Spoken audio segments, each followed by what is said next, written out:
Elle vient de rentrer sur ses terres. Pas le Bordelais ou les coteaux de Bourgogne, mais les rues de New York. La ville où Pascaline Lepelletier exerce depuis 10 ans, ce qui lui a permis de devenir il y a quelques jours meilleure sommelière de France. Et je suis ici parce que pour moi, c'est la plus grande ville au monde au niveau du vin. New York est un cœur battant et ça permet aujourd'hui de supporter, de soutenir toute une viticulture, des régions viticoles. New York, c'est un truc à part. C'est cette ouverture sur le monde, New York. Une ville où se trouvent tous les vins du monde, les nouvelles tendances et certains des plus grands cavistes. Une ouverture qui lui a appris à décoder aussi bien un grand cru italien qu'un millésime chilien ou californien. La Française vient de réaliser cette année un doublé historique. Madame Pascaline Lepelletier.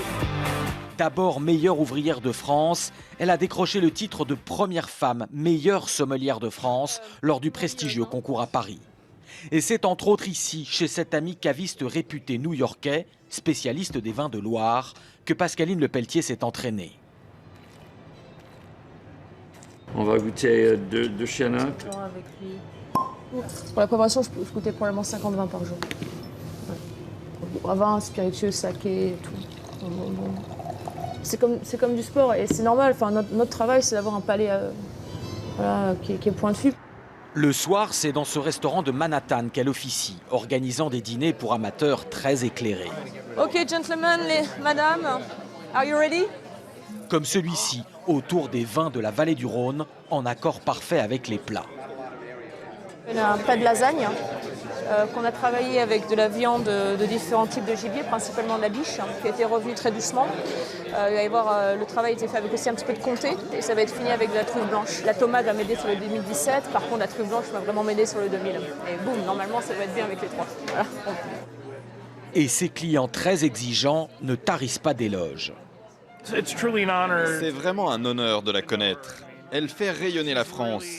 Et puis, un petit peu notre pays aussi.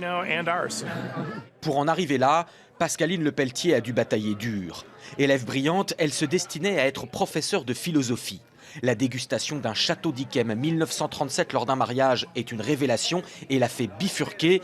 Mais elle s'est d'abord vue refuser l'accès aux formations en sommellerie car trop diplômée.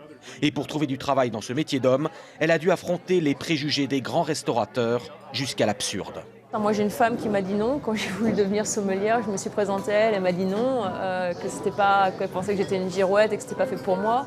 Et donc c'est un homme qui m'a ouvert sa porte, c'est chef Jacques Torel, qui m'a fait confiance.